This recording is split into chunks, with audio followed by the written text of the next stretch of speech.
আসসালামু আলাইকুম রহমতুল্লাহ। কেমন আছেন? আশা করি আল্লাহর অশেষ রহমতে ভালো আছেন। আমাদের পদ্মা নদীতে মাছের পরিমাণ কমে গেছে। আজকে আসছিলাম আন্দারমানিক ঘাটে মাছের আড়তে।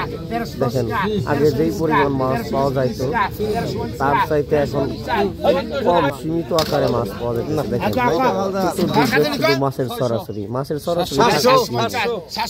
নদীর পানি কমে যাওয়াতে আর প্রচুর শীত পড়াতে মাছের পরিমাণ খুবই কমে গেছে। তবে সব করে আজকে বুড়ো মাছ কিনতে আসছে না, আমার ফেরত যেতে হলো। মাছ না নিয়ে খালি হাতে যেতে হলো, কারণ হলো মাছের পরিমাণ খুব কম উঠছে, যে কারণে এই কম পরিমাণে মাছেরই অনেক টাকা দামে বিক্রি হয়ে যাচ্ছে। অনেক টাকা বলতে দেরিতে মাছগুলো দেখতেছেন, মানে আপনার বিকেলি মাছ হইব না। এই মাছের দাম যদি আপনার 2200-2300 টাকা হয়, তাহলে আমরা ঘরের মানুষ কি করে এই ঘাটে থেকে মাছ আনে আমরা মনে করেন খেতে পারবো। তাই চিন্তা করলাম আজ কিনবো না, আগামীকাল সকালে আবার যখন আসবো তখন চিন্তা ভাবনা করবো যদি সাশ্রয়ী রেটে কোনো মাছ পাই।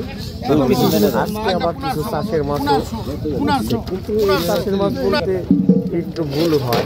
চাষের মাছ না, এই যে এখানে দেখছেন চিতল পলি আর এগুলো কিন্তু চাষের না, এগুলো সম্পূর্ণ পদ্মা থেকে ধরে আনা মাছগুলো।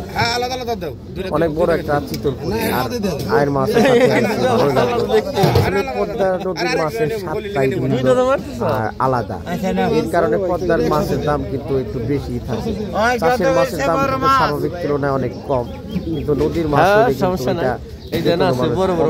টাকার চাইতে বেশি টাকা দিয়ে নিতে চাষের মাছগুলো আজকে পাওয়া যাচ্ছে, কিন্তু কম পরিমাণে। যে পরিমাণ শীত পড়ছে, এই পরিমাণ শীতে মনে করেন যে মাঝিরা এখন আর নদীতে গিয়ে জাল দিয়ে মাছ ধরতেছে না, তাই মাছের পরিমাণ খুবই সীমিত পাওয়া যাইতেছে। আসলে যদি মনে করেন মোটামুটি একটু শীত কম থাকতো তাহলে মাছ পাওয়া যাইতো, তাই না?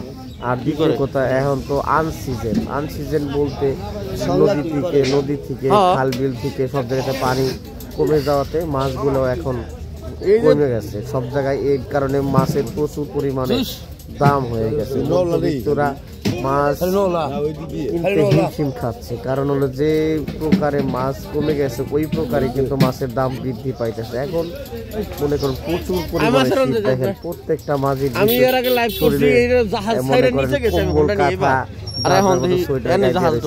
বিশাল বড় একটা আয়ের পাওয়া গেছে, মোটামুটি মাছটা। তো আরো অনেক মাছ পাওয়া যায়। আসলে পদ্মার মাছের স্বাদই আলাদা। তো আপনারা দেখতে থাকুন, ভিডিওটা দেখতে আপনাদের অবশ্যই ভালো লাগবে। আর ভিডিও দেখলেন লাভ আমার, একটা কমেন্ট করুন, আপনাদের লাভটাও হয়ে যায়, যাতে আপনার কমেন্ট ধরে আপনাদের বাড়ি আমি যাইতে পারি, আপনাদের ফুলের ভালোবাসাও দিয়ে আসতে পারি। তো ভালো থাকবেন, ভিডিওগুলো দেখে কমেন্ট করবেন ইনশাআল্লাহ। আসসালামু আলাইকুম।